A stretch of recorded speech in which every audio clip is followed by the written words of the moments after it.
welcome to Just Talk Funerals with me, Jason Threadgold. And me, Nicola Threadgold. Just Talk Funerals is all about the funeral industry, the people that work alongside us, and an insight into what we do. We will have some special guests along the way, sharing their experiences and how their professions overlap with what we do. So get yourselves comfy, grab yourselves a cuppa, and let's get into today's episode of Just Talk Funerals. So hi and welcome back to our podcast. Today we're going to be talking about something that sits right at the heart of what we do, and that's talking about giving back to the community. For us at JTF, it's always been about more than just the services we provide. It's about the connections we make with families, the community and organisations, and what makes this such a special place to live and work, really. So we're going to be talking about all the ways that we support local groups, charities, how donations at funerals work, and the difference that giving back makes and what that means to us. So, hello Nicola, we're going to talk all about donations and charity today. Yeah. Okay, so shall we talk about why giving back matters in the community? Oh, yeah. I mean, for me, and I think for us really, having a business that is, shall we say it, we are successful in the area that we're in, does allow us to help our community. And, living in North Lincolnshire, in Scunthorpe, and being brought up in that area, Scunthorpe hasn't been without its trials and tribulations. We have the steelworks, and I think for many years that's been is it closing? Is it staying open? I think thankfully for the moment, it's good news and it looks like it will. And, the backbone of Scunthorpe is around people, especially, as it starts to grow again. But, there's always been a lot of people that have worked on the steelworks. So in terms of income and, sort of how people live in Scunthorpe, as I say, the backbone is the steelworks. So, and at times where it's been a little bit scary, where we've been very unsure or there's been a lot of redundancies, it's how can we make sure that our community continues, with areas that we can maybe help in. And do you think because you talk about business and yes, people say you're successful in business, yes, you're good at what you do, do you think it's kind of an expectancy that if you're in this position, you're fortunate enough to be in this position, that it's your obligation that you should really be doing things for other people and giving back to your community? I don't know whether expectation's the right word, but I just think, it's certainly where I grew up, it's where my children have grown up, it's where my family are. And, if there's areas that we can help, whether it's with charities or whatever, then, we are happy to look at that, aren't we? I think over the past, the 11 years we've been in business, I think initially we have we have spent a lot of money on helping with sponsorship and donations. We have had to curb that back, like a lot of businesses, because, business has been a bit tougher. And, it's around us making sure that, we are looking at sponsorship and donations in a fairer way now. But, we are still happy to speak to people to understand how we can help. But also, sponsorship and donations doesn't have to be about money all of the time, does it? No. It can also be about our time and how we can help in other ways, or our team can help. And, we've seen that sort of evolve over this last year, haven't we? Definitely so. And do you think for you personally, is it like an extension to the business that we have the care, the compassion within the business? You feel that it's something that you want to do, it's something that just comes naturally, that we are in this position, why would we not do that? Yeah, I think we're both very much, we don't like to say no to things, do we, where we can. And, I think some things, especially where it's about time or attending something where we can help, then, that's always, if we've got the time, then, we would help with anything like that, wouldn't we? And sometimes it's around raising awareness for something. So, as I say, it's not always about a financial sort of pot of money being handed over. It could be about time, to help with something, or for our team to get involved in something, or we're raising funds personally as a team. You know, it's not always around the business, although we're well known because of the business. Yeah. So let's stick to that theory of time then when you talk about that. A lot of people will know, not a lot of people know, a lot of your time is taken up with other things, not necessarily within the day-to-day running in the industry itself, but you spend a lot of time working with different groups around the country, whether that's with Small Business Britain, you've got the F Entrepreneur going on, there's work that you're doing at House Lords, there's all sorts, and giving up your time for that is such a precious element that you feel, I guess, it is a given that you would want to do that. Yeah, and I mean, I'm passionate about all that side of the work that I do, you know, having that visibility to understand that I can help other women that are maybe looking to set out on their own sort of journey into F entrepreneurship, or looking to start a business. You know, if I can give my experiences, then why would I not? You know, I'm obviously at a more of a mature age now, so I've gone through a lot of different types of experiences over the years, and in different sectors, because I've not always been in the funeral industry. So I've been in retail, I've been in recruitment. So I like to think I've got a lot of offerings, and you know, if I can help people to understand, or if they've got issues that they're dealing with that they're finding really hard, you know, I like to think I can help with solutions, and that has been proved. You know, I have helped people, and it isn't just in this community. I've been able to do that through networking, really throughout the UK, through my F entrepreneurship, and through networking in the Birmingham area, and doing different things. And do you think, I mean, that's had a reflection on us as well, where you getting involved in these groups and meeting, especially the female entrepreneur side of things, it's given a lot of people locally confidence to do things, and equally it's given you more confidence as well, getting with these groups. You think you're working nationally, but England, UK, it's a small country when you think about it. And then a lot of these people turn out to be not too far away. Yeah, definitely. And, you know, I know it's hard for people when they especially in business where you start networking, it's people feel out of their comfort zone, and it's a bit scary. But, you know, everybody's in the same boat, and it's about building relationships. That's all it is, networking. Building relationships. And then, you know, you start to talk to people and you think, well, actually, yeah, I could do that in our business, or yeah, that would really work for me, or how have you found that? So, you know, reaching out and helping each other, why would we not? Why would we not? So charity is a big word. People naturally assume it's all about somebody collecting money and giving it to somebody, but charity can be seen as lots of different things. Giving your time up, I think, is one of the most precious things you can do. And giving shared experiences so that people learn from you. And I guess, you know, we've both done quite a lot for our local hospice, haven't we? Lindsay Lodge in Scunthorpe. But again, I've been involved in the annual sort of the Alan Sugar video in The Apprentice. The Apprentice, and bringing that to the fore to help them raise funds. That's always been great fun over the years and has been successful, and we've gone into schools to promote how we've done that, because it's been with children, and that's always been amazing. So, you know, things like that where I can just help in terms of some bit of video content to help sort of bring that heightened sort of visibility to a charity. I mean, again, it's a no-brainer for me, and I'm more than happy to help with things like that where I can. And, you know, having fun doing these things as well is always great, isn't it? You know, and I think as much as I didn't do it, you know, we had the team that did the Tough Mudder, didn't we? And again, that was where personally that money was raised through the team that went to do that. But again, it was giving time up during that day to attend a Tough Mudder, and that it was a bit of a double barrel, that really, wasn't it? Because as much as you were raising money, but it also brought that team closer, didn't it? Yeah.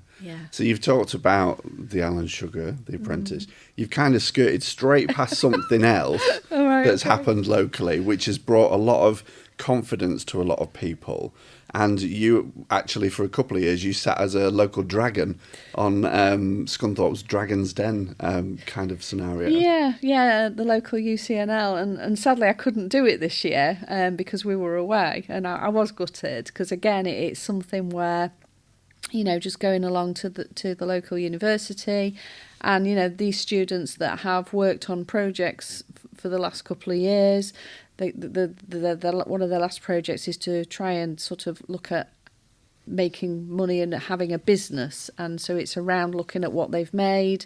Is it something that could then be used and take them on to work with that as they venture out of maybe their student life into the work world? And that's been really interesting to see some of those becoming entrepreneurs, I guess, in terms of, you know, what they could do, and they've had some great ideas, and I think that just gives me passion to think, you know, that there are young people out there that do want to go on and do things, you know, not necessarily just be employees. They want to go out and do something themselves in business, and I love all of that. Yeah, thank you. Flip this totally back. So we've talked about giving time up. We'll talk about elements where people approach us often and wanting.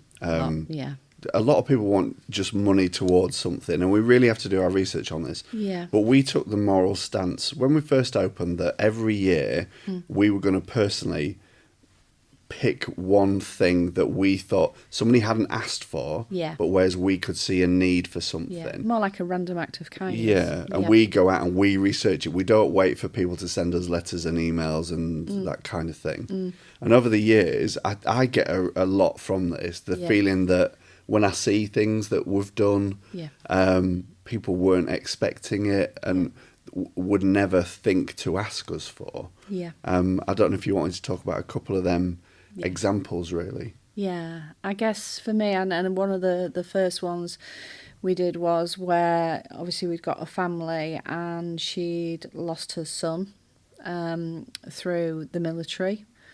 And, you know, that was obviously extremely devastating for them as a family, that they'd lost him. And, you know, as a mother, you know, I can't imagine how you sort of get over that, really. And she didn't really, did she? No. She found it really difficult. You know, her son wasn't old, really, was he, in the grand scheme of things? And, you know, to bring him back home to bury him was obviously a massive, massive thing. And I guess, you know, over the time, you know, you'd actually conducted that funeral, and, you know, we both got to know her, didn't we, and could see how she was struggling, and often saw her, didn't we, just to sort of make sure she was okay. And then sadly her husband passed away, didn't he? And, you know, you've dealt with a child, and now all of a sudden, you know, your husband's also now passed away. It's like, you know, again, I can't comprehend that. And, it's, you know, even working as we do within funerals, and we see it happen now and again, don't we, where, you know, people lose people very quickly in succession. You know, it's so sad. And this lady, obviously, she found it really difficult. She went down a really sort of into such a spiral of you know, where I think she lost her confidence, and she became probably a bit of a hermit in her own home, didn't she? And we had a discussion with her because, again, because obviously her son had died, and she wanted her husband to be buried next to her son, but couldn't afford a headstone, would she? And so initially that grave, but it was settling. There was no sort of headstone on there, so we went to her, didn't we? And I'll never forget the day, and this is where I tend to get emotional, isn't it? That, you know, we went to speak to her and to say to her, you know, we think it's time. You know, he had a headstone, and actually, this is something we'd like to do for you. And yeah, it was a very emotional time in her home, wasn't it? To talk her through that and what it could look like, and help her to, over the coming weeks, we helped her to design that headstone, and, you know, things like that, you know, you just see the gratefulness in people's eyes, don't you? And I think from there she was able to over the years, she's certainly got a lot better, hasn't she? And you know, I think she's never going to get over those times of losing two people so quickly. But you know, it was just for us. I think it was just the right thing to do. Yeah, and she would never have come to us and asked us. No. For that at all. We just felt at the time that it was the right thing to do. Yeah. So talking about the right thing to do, we've talked about that. Bring the team into this now then. So we have team members will throw stuff at us saying, we think we should do that, we think we should do that. 9 times out of 10 we'll just say yes without even thinking about the consequences. But we've done the glow walk. Hilarious. Yeah. But let's just talk about this Tough Mudder a bit. You've talked about it a little bit and then went straight past it. Yeah. So this Tough Mudder, I'll open this. Yeah. So it was brought to our attention that this was a group challenge. Yeah. I think it'd be a good idea if the team got involved in it. Signed up straight away. A number of the team signed up straight away. Yeah. And then Lauren Q stuck a tiny little curveball in there, which we weren't all expecting. Yeah. I don't know whether you want to expand on that. Yeah, so it was around the fact that there was a choice, wasn't there? There was, yeah. It was 5K or 15K. Or 15. And I think you all thought, and I think especially you, Jason, thought it was going to be the 5K. But to be honest, thinking about how Lauren is and how she works and how fit and the fact that she goes to the gym, it was never going to be a 5K. Yeah. So she just randomly signed you all up for 15. Yeah, which was all right because we have Lauren, she's a marathon runner. Yeah. We have George, fitness freak horse rider. Yeah. We have a firefighter in there with Ryan. And we have James, a boxer, who just thinks 20 miles running is just like a morning. Yeah. And then you've got Grandad here, Yeah. comes out a little bit chubby, thinking, yeah, he's easy going to get around 15K. But that was the thing, wasn't it? And I guess from my perspective, because I went there as a social media person, there to just take the photographs, I could see how amazing that was, as much as you were doing it for charity. But wow, the teamwork. And that really blew me away. And I felt so proud of all of you. You know, these obstacles, some of them are really high and they've got the ropes on, and there's other people scrambling up them. And, you know, some team members found those obstacles really easy, others did not. And the help and support, but not only that, the help and support from other people doing it who you didn't even know that would help you over certain hurdles and things. And also interesting to see the ones where some of you were really strong at one thing, but then were at something else. So yeah, I mean, it was fabulous in lots of ways, that, because as I say, we were helping the community, but as a team, you all came together on that day, and I think it will be something we do again, and I have a feeling that there'll be more team members might say, I want to do that, because I think the stories and obviously the video and the photographs that the others saw when we got back, I think it's maybe made them think, yeah, I would like to do that. Yeah. I'm going to take an individual stance on this for something that I've done and I've been doing for many years now. And I'm part of what's called the Kent Roads Challenge, which is always about raising money for children with cancer. Yeah. I'll always put it out there that I'm doing these challenges. Sometimes it's climbing mountains, really long walks, them sorts of things. Yeah. And this last year, it was the Cleveland Way. And I think people maybe thought when I put it out there that I'm doing this charity event that he's just walking 24 miles. Yeah. And I know we've covered this on social media before, but I get the feeling that the way I portrayed it, that the harder I make it for me and the more suffering it is for me, well, people are more likely to contribute towards it. And that's what it happened. Genuinely happened. Yeah.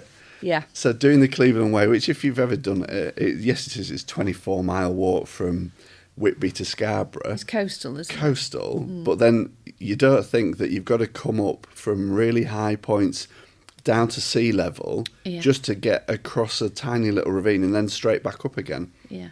And wearing my full funeral attire and everything. On a hot day. On a hot day, yeah. And I just think people thought that, we'll make him suffer, so we'll contribute towards that. But, you know, putting that out there in the final few hours, wasn't it, the night before, that, you know, if you got to this point, you would wear your funeral attire.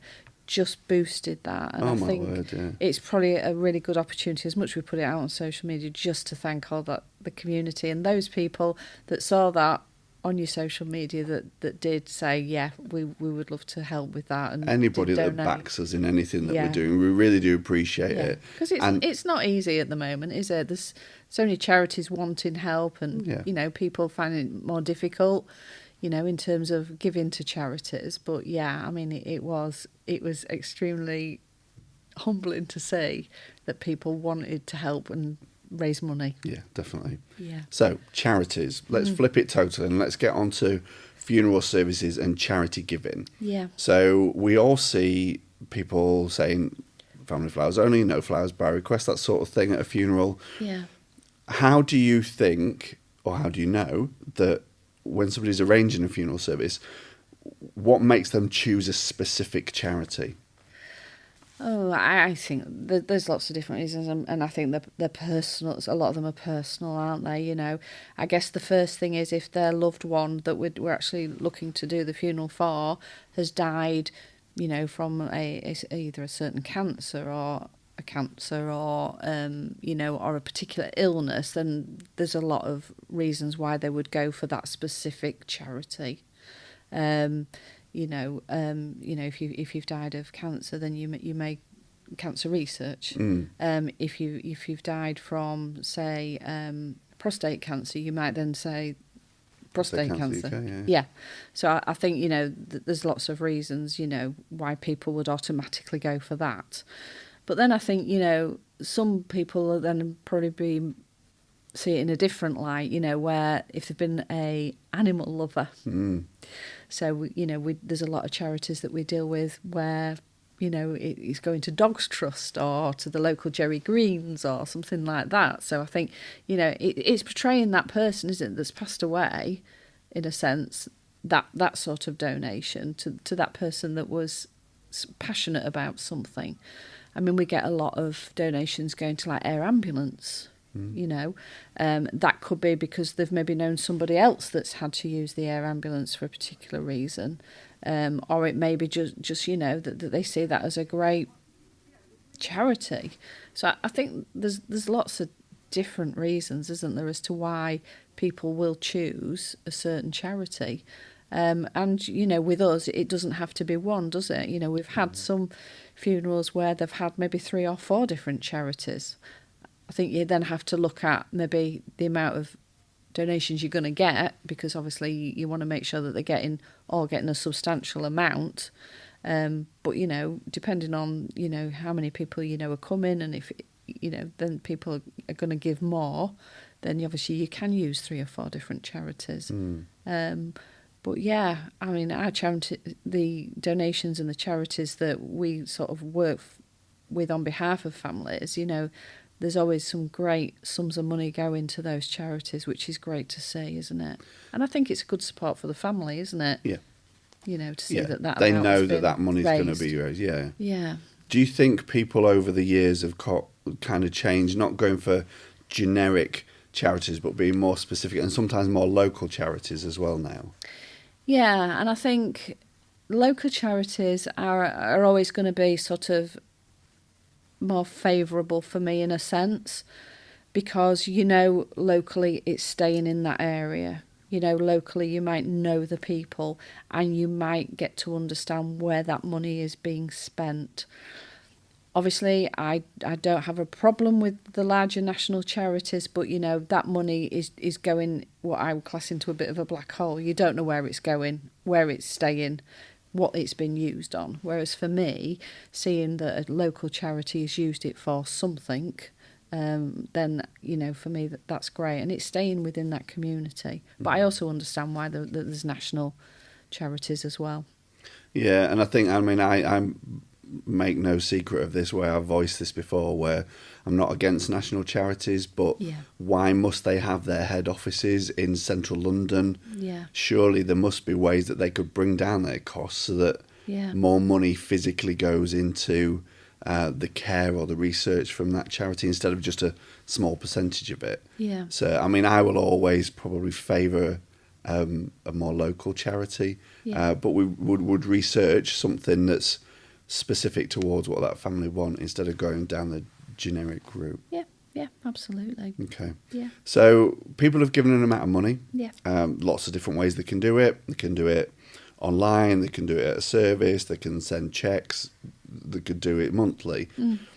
Maximising the amount from their donation, we need to stress to people that Gift aid. Yeah. You're giving, if you give £10, Yeah. in theory you can give £12 or £12.80, I think it is, something like that. Yeah. Because of the amount of gift aid. Yeah. If you're a UK taxpayer. Yeah. So we encourage people to try and give the details for that. They're then forwarded on. It's nothing that you have to do. You don't have to claim it back. No. It's just automatically done for you. Yeah, definitely. It's just squeezing that little bit more out, which is then obviously going to benefit that charity, isn't it? Definitely. And all gift aid is just giving your name, address, and just ticking that you are a taxpayer, isn't it, in the UK? That's all it is. Yeah. That's all you need to do.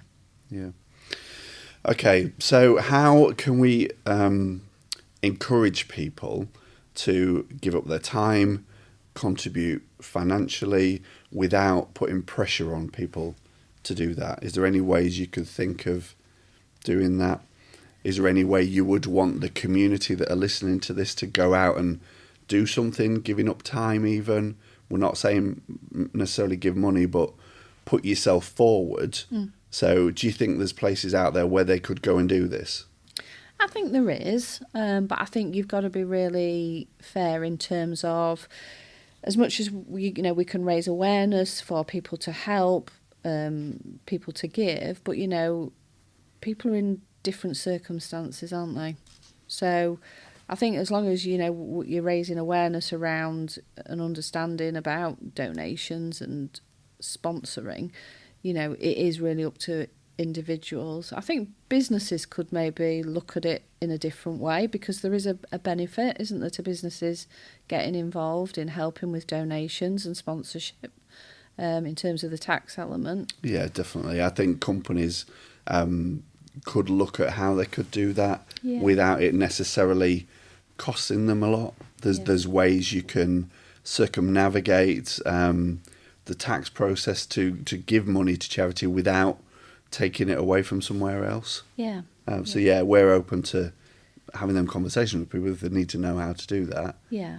But I think we also know, from where we were 11 years ago, that we've had to put a process in place now for donations and sponsorship in terms of what we give, because there are so many more wanting that, and as you've alluded to, we get lots of inquiries now, and that's a role that I've taken on to respond to those. And sadly, we can't help everybody. It's just not feasible for us. No, we've had to set a yearly budget for that personally, Yeah. and I guess there's always that little bit of wiggle room at the end. If the budget's been spent and something that really does resonate with us, we would go to that point. Yeah. So, what do you think for you? What do you think your hopes for the future are with community involvement in charity elements? For us? No, for the community in general. Yeah. I think we just have to stick tight, don't we? We are a community in Scunthorpe. Things are looking up in terms of the steelworks, and I think and as that sort of progresses, I'd like to think that more businesses will, and with even just people wanting to open their own businesses and being encouraged to do that, that's going to bring more into our community. The more of that there is, and the more loving the community and wanting to help each other, then for me that's a no-brainer. And we know lots of business people, don't we, and get on really well with them, and it's a great business community, but there's always room for more, isn't there? So in our business, is there anything I don't know about at the minute that's upcoming projects or involvement in things? Is there any surprises that I should know about that I've been stitched up and put into to do something? You're saying that as though there is. No, I'm just wondering if someone's going to stick me in a Shark Tank or something like that. I don't know of anything at the moment, but we are sort of heading towards the end of the year, aren't we? So as a new agenda starts to open for charities and things in the new year, we'll see what there is out there in terms of, how we can get involved, whether it's with you or the team.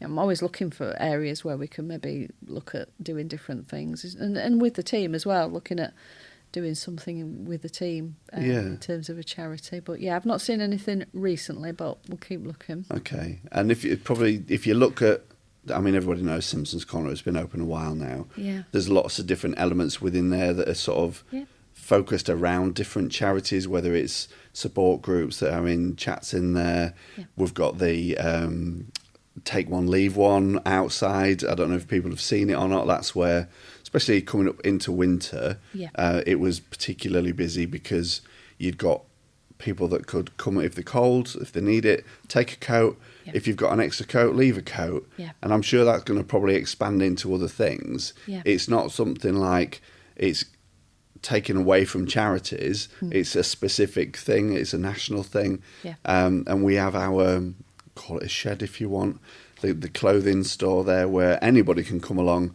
Yeah. If you've got a spare coat, you've outgrown it, kids have outgrown it, not just adults, children as well. Yeah. Leave a coat. Great, it's open all the time. Yeah. Obviously there's CCTV on it just to make sure that nobody's just clearing it all out in one go. Yeah. And for those that really need a coat, take a coat. Yeah. I think by just trying to bring tiny little bits in and chip away at things. Yeah. I think if all the community did a tiny little bit, and a lot are doing, then we'd live in a great community. Yeah. And we do. And we do, and I think, that was important around when we were looking at Simpson's Corner and how that was going to work for us and what it was going to be used for. That is a community space, isn't it, that we can and have started to open up for different aspects, and we'll continue to evolve that, won't we, in how it's used for community. Yeah, and we're always open to people giving suggestions for that, because it might not be something that we've even thought of. Yeah. But somebody might need a space like that for something along them lines. Yeah. So we welcome people, and we are welcoming people to come along and see if there's anything you could use that space for. It is a community space. Yeah. Okay, right, Nicola, I think for today we've covered a little bit about donations. Yeah. We'll wrap that up for today. Yeah. Thanks for listening and watching, everybody. See you soon. See you soon. Thank you for joining us for this episode of Just Talk Funerals. We really care about what you think. We'd love your feedback on the subjects raised today, or maybe you have a question you would like us to talk about in a future episode. You can contact us by emailing podcast@threadgoldfunerals.com. If you'd like to know more about what we do and the services we offer, then please head to jasonthreadgoldfuneraldirector.com. Thank you for joining us today, and see you next time.